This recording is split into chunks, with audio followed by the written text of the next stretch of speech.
नमस्कार दोस्तों, आपका स्वागत है हमारे YouTube चैनल वनगंगा क्लास में। पिछले क्लास में हमने देखा था परसेंटेज टू फ्रैक्शन और बेसिक चीजें हमने सीखा था। तो आज हम उसी चीज को कंटिन्यू करेंगे। तो चलिए देखते हैं परसेंटेज में आगे हम क्या पढ़ें। जैसे आप एग्जाम में आपके नंबर आते थे, जैसे 600 नंबर का एग्जाम हुआ, जैसे आपके नंबर आए 450, तो हम परसेंटेज कैसे निकालते थे? परसेंटेज हम कैसे निकालते थे? हम लिखते थे 450, इस तरह से लिखते थे और इस तरह से ऐसा लिखकर इसको सॉल्व कर देते हैं ना। ये 6 से कितने बार कट जाएगा, है ना? तो हम क्या बोलते थे 75%, इस तरह से निकाल देते 75% है ना। तो उसी तरह हम देखेंगे कि परसेंटेज टू फ्रैक्शन जो मैंने आपको वैल्यू बताया था और आपको बोला था कि याद करना है ना, तो उनको भी देख लेते थे कि वो कैसे निकलते हैं ना। जैसे ये 1 है ना, तो ये कितना होता है 100%, ठीक है, कितना होता है 100%। तो और इसमें क्या होता है 1/2, ये कितना होता है 50%। ये कैसे 1/2 का कितना परसेंट है 50% है ना। उसी तरह से 1/3 का कितना परसेंट है, इसमें हम भाग देंगे तो कितना आ जाएगा 33.33% है कि। तो 1/2 का कितना है 50%। उसी तरह से 1/3 का कितना है 33.33%, ठीक है। जैसे हम निकालते थे, अभी बताया आपको मैंने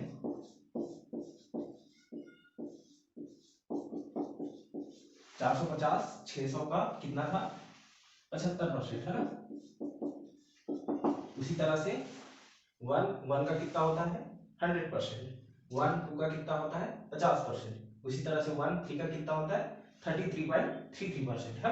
उसी तरह से 1/4 का कितना होता है 25% है ना।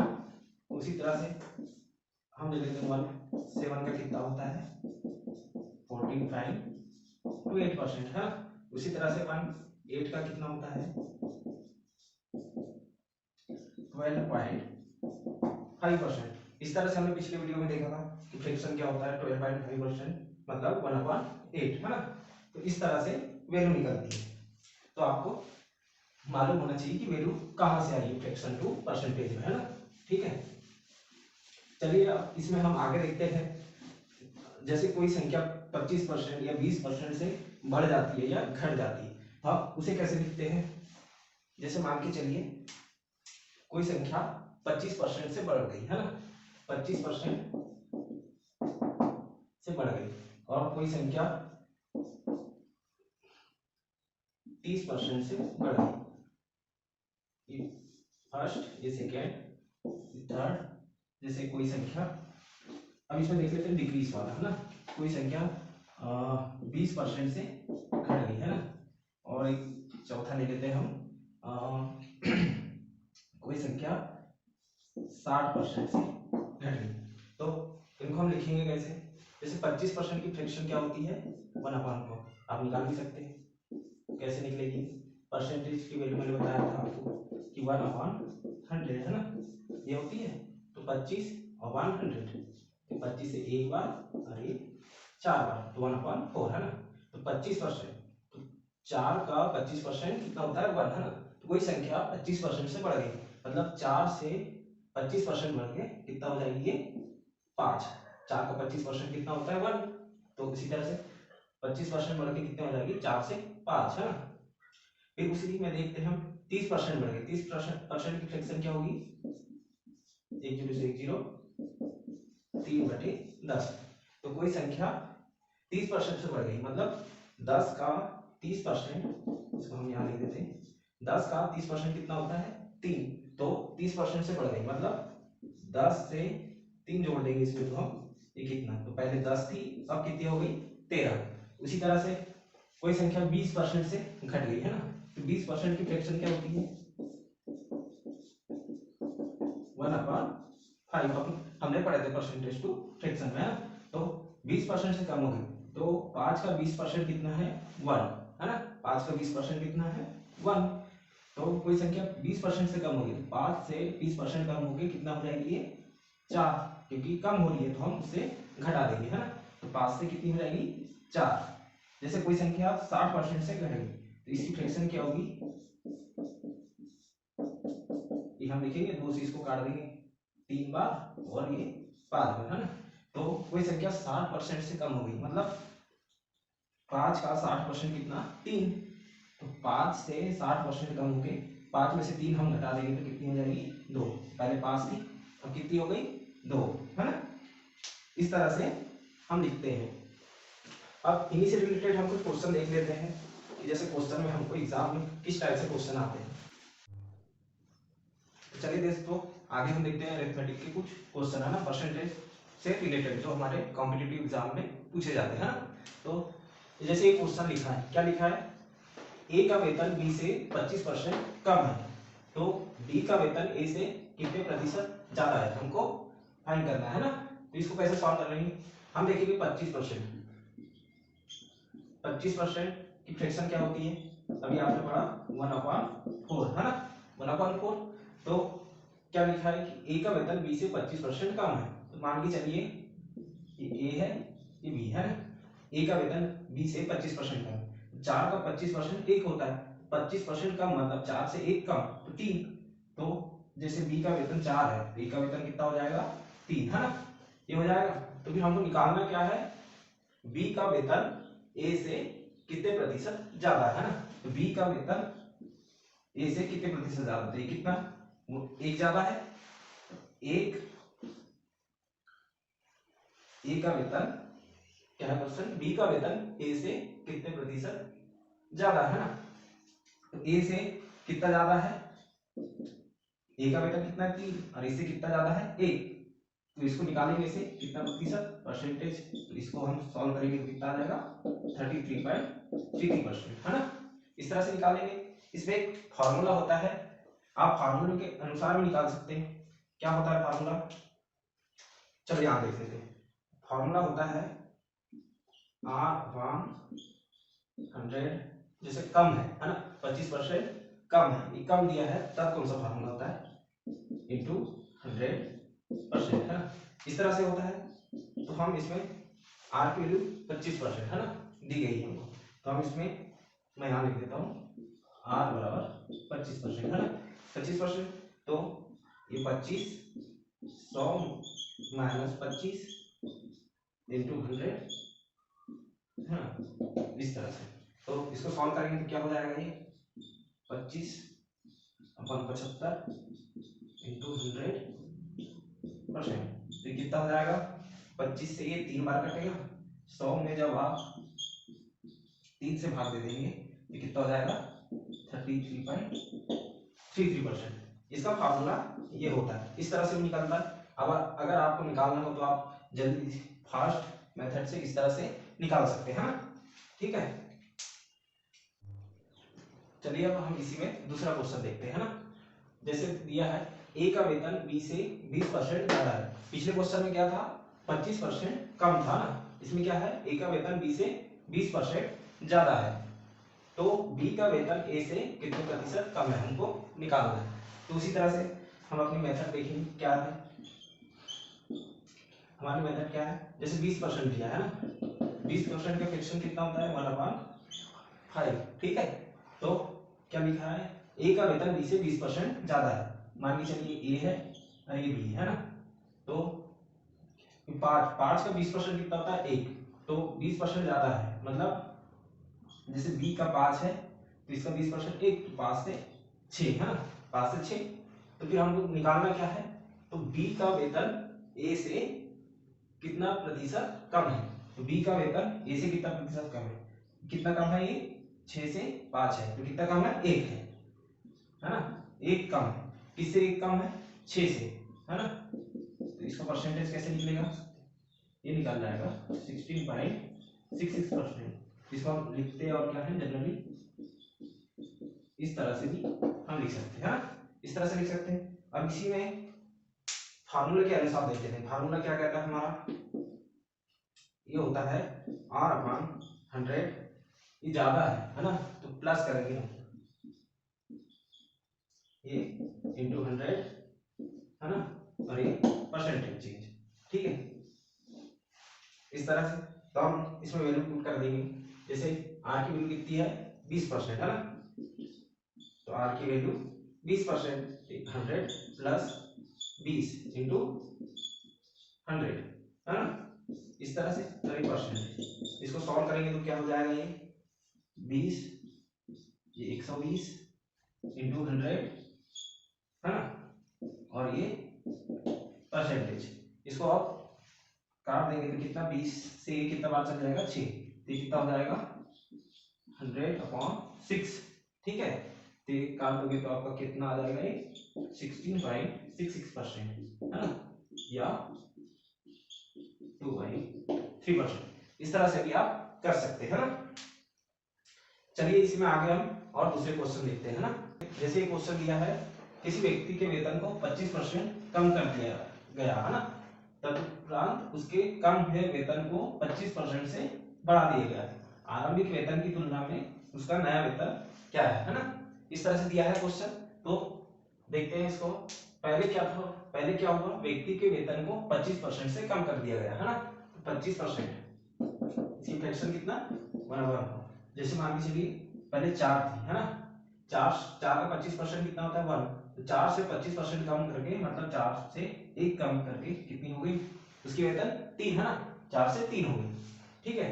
फिर उसके बाद क्या दिया है, कम हुए वेतन को 25% बढ़ा दिया गया, आरंभिक वेतन की तुलना में उसका नया वेतन है ना, तो कम हुए वेतन को 25% बढ़ा दिया। 25% की फ्रैक्शन क्या 1/4, 25%, 4 का 25% 1, 4 का 25% 1 बढ़ा दिया गया है ना, तो +1 करेंगे तो कितना हो जाएगा 4 से 5 है ना, इनको मल्टीप्लाई कर देंगे तो कितना 4 × 16 और 5 × 15, ठीक है। तो पहले मान के चलिए ये कितनी थी उसकी वेतन है ना 16, फिर कितनी हो गई 15, तो कितना एक 1 कम हो गया, तो 16 में से 1 कम हो गया ना, इसकी परसेंटेज क्या निकलेगा 1/16 क्या होता है 6.25% है ना, तो कितनी कम होगी उसकी वेतन 6.25% से कम हो गई। अब इसी में हम फॉर्मूला एक होता है, क्या होता है फार्मूला, जैसे यहाँ देख लेते हैं हम, इसको हटा के ये कितनी आई थी हमारी आंसर 6.25% है ना।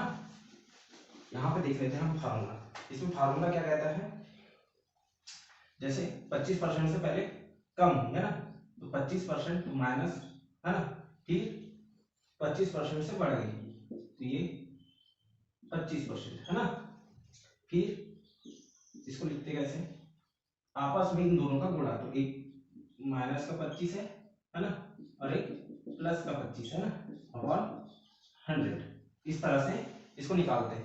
तो हम देख लेते हैं, ये -25 और ये +25 तो कट जाएगा, माइनस प्लस गुणा में कितना माइनस है ना, 25 25 625 अपॉन 100, तो ये पॉइंट का जाएगा 2 0 नीचे है, तो कितना हो जाएगा 6.25, ठीक है। तो कितना 6.25 से उसकी वेतन कम हो जाएगी, ठीक है। तो चलिए देखते हैं क्या है क्वेश्चन। यदि किसी आयत की लंबाई में 20% और चौड़ाई में 10% की वृद्धि हो जाती है, तो उसके क्षेत्रफल में कितने प्रतिशत की वृद्धि हो जाएगी, है ना। ये दिया है क्वेश्चन, इसको सॉल्व कैसे करेंगे, तो पहले आप तो मालूम होगा आपको आयत का क्षेत्रफल क्या होता है ना, आयत का क्षेत्रफल क्या होता है लंबाई गुणित चौड़ाई है ना, आयत का क्षेत्रफल लंबाई गुणित चौड़ाई। तो क्या दिया है लंबाई, पहले हम देख लेते हैं है ना, लंबाई 20% और चौड़ाई 10%, तो 20% का फ्रैक्शन क्या होता है 1/5, तो पहले कितनी थी 5, 20% बढ़ के 6 है ना, ये इनिशियल है और ये फाइनल है ना। उसी तरह चौड़ाई, चौड़ाई क्या है, चौड़ाई में 10% की वृद्धि होगी, तो 10% इसकी फ्रैक्शन क्या होती है 1/10, तो पहले 10 थी और 11 होगी है ना, 10 से 11।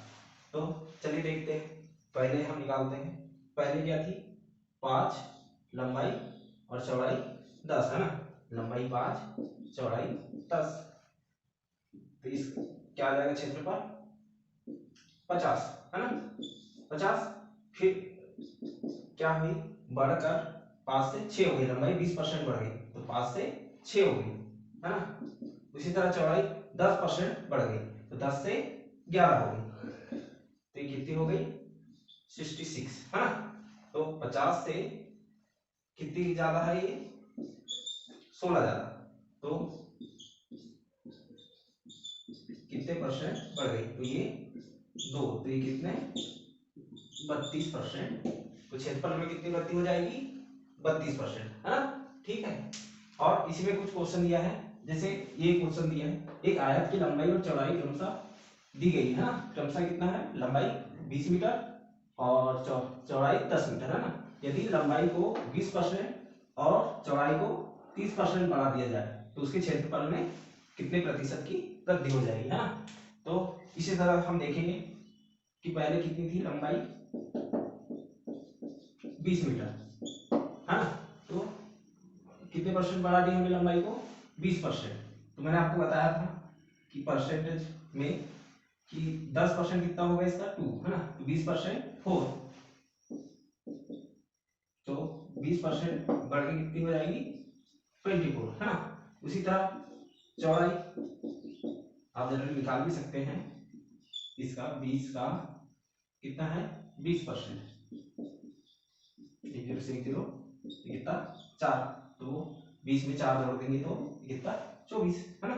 इस तरह चौड़ाई चौड़ाई कितनी दी गई है 10 मीटर, है ना, 10 मीटर, क्या बोला है चौड़ाई कितनी बढ़ रही है 30%, तो 10% 1, तो 30% 3, तो 30% की वृद्धि हो जाएगी, तो ये कितना हो जाएगा 13, है ना। तो अब क्या है, पहले थी 20 और लंबाई 20 और चौड़ाई 10, है ना, फिर कितनी हो गई लंबाई 24 और चौड़ाई कितनी हो गई 13, तो हम देख लेते हैं यहाँ पहले क्षेत्रफल, है ना। क्षेत्रफल मैंने बताया आपको कि क्षेत्रफल क्या होता है लंबाई गुणित चौड़ाई, है ना।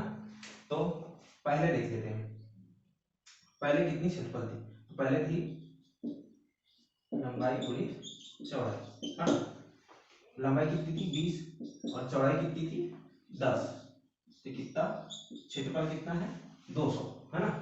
अब इसमें देख लेते हैं लंबाई गुणित चौड़ाई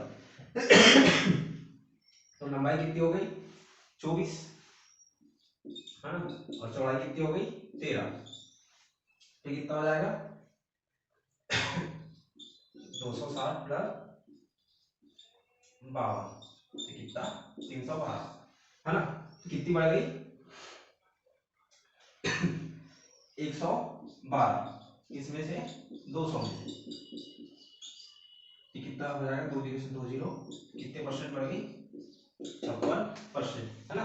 क्षेत्रफल में कितनी वृद्धि हो जाएगी 56%, ठीक है। चलिए दोस्तों आगे कुछ हम और क्वेश्चन लेते हैं, देखते हैं कुछ क्वेश्चन हमारे इनकम एक्सपेंडिचर मतलब आय और व्यय पे आधारित रहते हैं, जो हमारे एग्जाम में जनरली पूछे जाते हैं ना।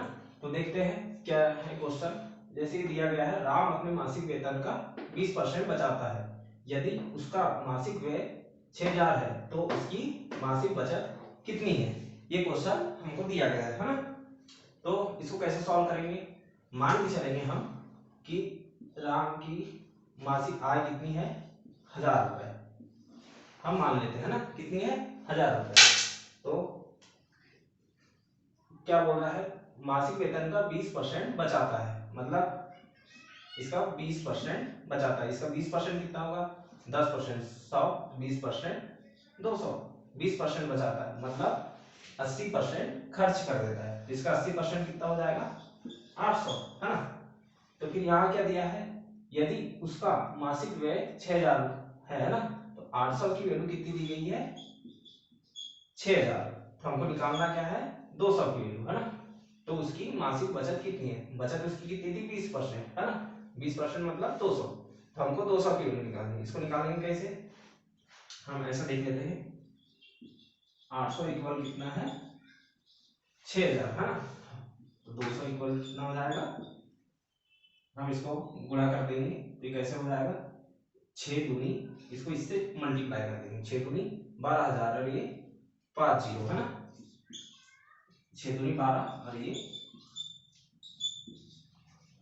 5 जीरो, और इसको हम किससे भाग दे देंगे 800 से, तो कितना 2 जीरो से 2 जीरो, अरे 8 से 15 बार, और ये 2 जीरो, कितना हो जाएगा 1500। तो इसकी बचत कितनी है 1500, है ना। इस तरह से कर सकते हैं। इसको यहाँ से भी देख सकते थे कि जैसे 800 की वैल्यू 6000 दी गई है ना, तो इसको 800 में हम किसका भाग करेंगे 2000, अगर हम 4 का भाग करेंगे तो 200, इसमें भी हम 4 से भाग दे देंगे तो कितनी आ जाएगी 1500। 6000 में 4 का भाग दोगे तो कितना आ जाएगा 1500, है ना। इस तरह से इसी में आगे कुछ हम क्वेश्चन देखते हैं। और जैसे एक क्वेश्चन ये दिया गया है, राम अपनी कुल आय का 20% मकान किराए पर खर्च करता है और शेष का 70% घरेलू चीजों पर खर्च करता है। यदि बचत 1800 हो तो उसकी कुल आय कितनी है। हमको क्या निकालना है, इसमें आय निकालना है ना। तो इसको कैसे सॉल्व करेंगे, कुल आय का 20%, तो उसी तरह से हम मान लेंगे कि राम की आय कितनी है 1000 रुपए, है ना। कितनी है 1000 रुपए। तो दिया क्या है 20% मकान किराए पर, इसका 20% कितना हो जाएगा 10% 100, तो 20% 200, इसका 20% मतलब 200, 200 मकान किराए पर, हम यहाँ लिख देते हैं किराए पर, है ना, किराए पर करता है। और शेष तो 200 इसमें से हटा देंगे 20%, तो बचेगा 80%, है ना। 200 तो बचा कितना 800, शेष कितना है 800, और शेष का मतलब ये 800 का 70% घरेलू चीजों पर खर्च करता है, का 70%, 800 का 70% कितना हो जाएगा 8 7 56, है ना, ये हो जाएगा 560। 800 का 70% मतलब 560 घरेलू चीजों पर, इसको हम लिख देते हैं घरेलू चीजों पर, है ना। तो इसमें से बचा कितना 240 बचा करता है। यदि बचत 1800 रुपए हो, मतलब 240 की वैल्यू कितनी दी गई है 1800, तो उनकी कुल आय कितनी है ना 18, 240 की वैल्यू कितनी है 1800, तो हमको निकालना किसकी है 1000 की। तो इसको कैसे निकालेंगे, जब हमको दिया है 240 मतलब 1800, 1000 मतलब इससे इसको मल्टीप्लाई कर देंगे, इससे डिवाइड, तो कैसे निकलेगा ये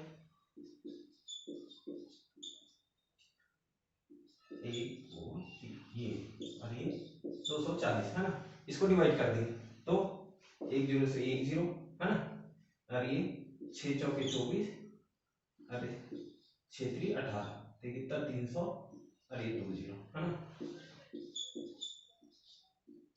ये तो ये 4 से इसको भाग दे देंगे, कितना आ जाएगा 4 7 28, 2 तो 4 5 से 20, ये 2 0, तो उसकी कुल आय कितनी है 7500, 7500, ठीक है। चलिए आगे हम कुछ और क्वेश्चन देखते हैं इसमें। जैसे एक टाइप रहता है क्वेश्चन का जिसमें किसी वस्तु की कीमत में वृद्धि हो जाती है, तो उसमें क्या होता है कि उसके कंजप्शन मतलब खपत में कितनी कमी की जाए, ताकि जो फाइनल हमारा खर्च है मतलब व्यय है वो सेम रहे, है ना। जैसे यहाँ पे दिया है तेल के मूल्य में 20% की वृद्धि हो जाए तो उसकी खपत में कितने प्रतिशत की कमी की जाए, ताकि चाय पर होने वाले व्यय में कोई वृद्धि ना हो, है ना। इसको हम पहले एक एग्जांपल से समझ लेते हैं। मान के चलिए आप क्या जनरली दूध आता होगा, सब क्या आता होगा, तो मान के चलिए दूध की कीमत है 40 रुपए लीटर, है ना, 40 रुपए लीटर। तो जैसे 4 लीटर रोज लेते हो, है ना, ये इसको मान के चलो हम लिख देते हैं 5 लीटर डेली, ये कितना एक खपत है ना डेली, ठीक है। तो कितने हमारा खर्च कितना होता है दूध में, हम इसे मल्टीप्लाई कर देंगे 40 दूनी 5 कितना हो जाएगा 200 रुपए, है ना। हमारा खर्च कितना है, इसको क्या बोलते हैं, है ना, खर्च हमारा कितना है 200 रुपए, 40 रुपए लीटर दूध है और हम 5 लीटर खपत करते हैं ना, तो कितना हो जाता है ये 200 रुपए का। उसी तरह अगर प्राइस बढ़ जाए इसमें, जैसे 50 रुपए लीटर, है ना, और हमको खर्च सेम रखना है, 200 रुपये ही रखना है हमको।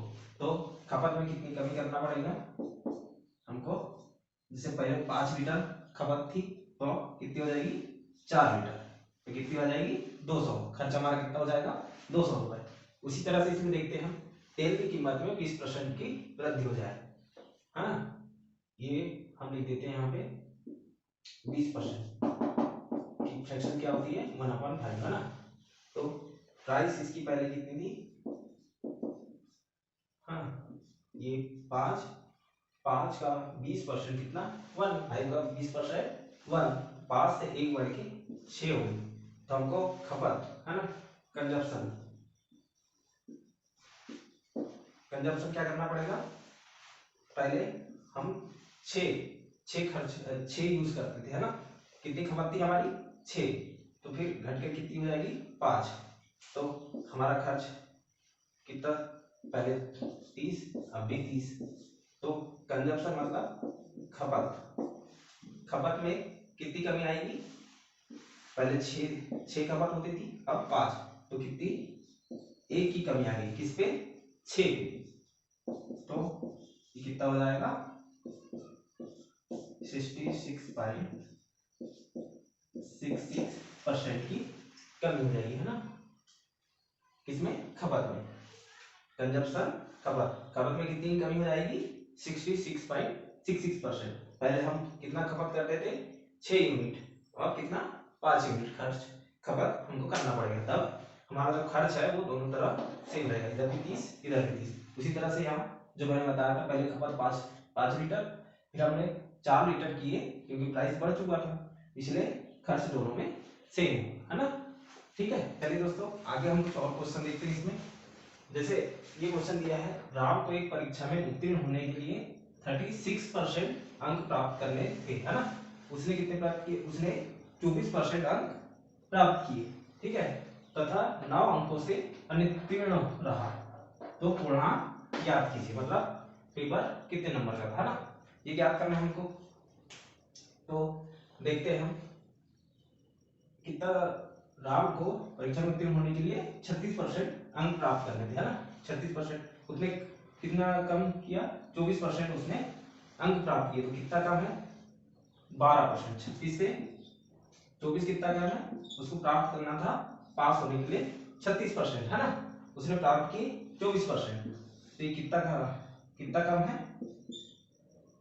12%, हाँ, तो तथा 9 अंकों से अनुत्तीर्ण रहा, तो करने तो इसको 36%, उसने किया 24%, है ना, तो कितना 12%, और 12% की वैल्यू कितनी दी है, 9, मतलब 9, है ना, ये क्योंकि दिया गया 9 अंकों से अनुत्तीर्ण रहा, मतलब उसको और 12% ज्यादा लाता तो पास हो जाता, लेकिन उसने लाया कितना 24%, है ना, जो 12% कम है 36 से पास होने के लिए, है ना, तो 12% की वैल्यू कितनी है 9, तो हमको निकालना क्या है 100%, 100% की वैल्यू कितनी हो जाएगी, यहां से देख लेंगे हम, इससे गुणा हो जाएगा ये 900, है ना, अरे 12, तो 3 से काट दीजिए इसको 4 बार, अरे 3 बार, तो 4 7 28, ठीक है, अरे 4 5 20, तो पेपर कितने नंबर का था 75, है ना, तो पूर्णांक कितना है अपना 75, ठीक है, इस तरह से आप कर सकते हैं। जैसे एक क्वेश्चन दिया है, एक चुनाव से रिलेटेड जो क्वेश्चन आते हैं हमारे कॉम्पिटिटिव एग्जाम में, उससे रिलेटेड एक क्वेश्चन है, तो देखिए क्या लिखा है, एक चुनाव में 2 उम्मीदवारों ने भाग लिया, ना, उनमें से एक को 60% मत मिले और वह 1600 मतों से जीत गया, तदनुसार डाले गए कुल मतों की संख्या कितनी है, मतलब हमको कुल मतों की संख्या निकालना है ना, इसको कैसे सॉल्व करेंगे, ये दिया गया है 60% मत मिले, है ना, जैसे 100% तो भाग लिए उनमें से एक को 60% मत मिले और वह 1600 मतों से जीत गया, जब एक को 60% मिला तो दूसरे को 40% मिला होगा, है ना, तो ये इससे कितना ज्यादा है 20% ज्यादा, तो लिखा क्या है 1600 मतों से जीत गया, मतलब 20% की वैल्यू कितनी है 1600, है ना, क्योंकि एक को 60% मिला तो दूसरे को 40%, और एक इससे कितना ज्यादा है 20% ज्यादा है और दिया गया है 1600 मतों से जीत गया। इसको 60% मिला है तो ये 1600 मतों से जीत गया है ना। तो 20% की वैल्यू 1600, तो हमको निकालना है 100% की। तो कितना आ जाएगा, इसमें भी 5 का गुणा हो जाएगा क्योंकि 20 में 5 का गुणा करेंगे तो 100%, वैसे ही 1600 में 5 का गुणा करेंगे हम, है ना। कितना हो जाएगा 8000, है ना। ठीक है, इस तरह से कुल मतों की संख्या कितनी हो जाएगी 8000। ठीक है, तो ठीक है दोस्तों, अगले वीडियो में हम अपना नेक्स्ट टॉपिक देखेंगे। तब तक के लिए धन्यवाद।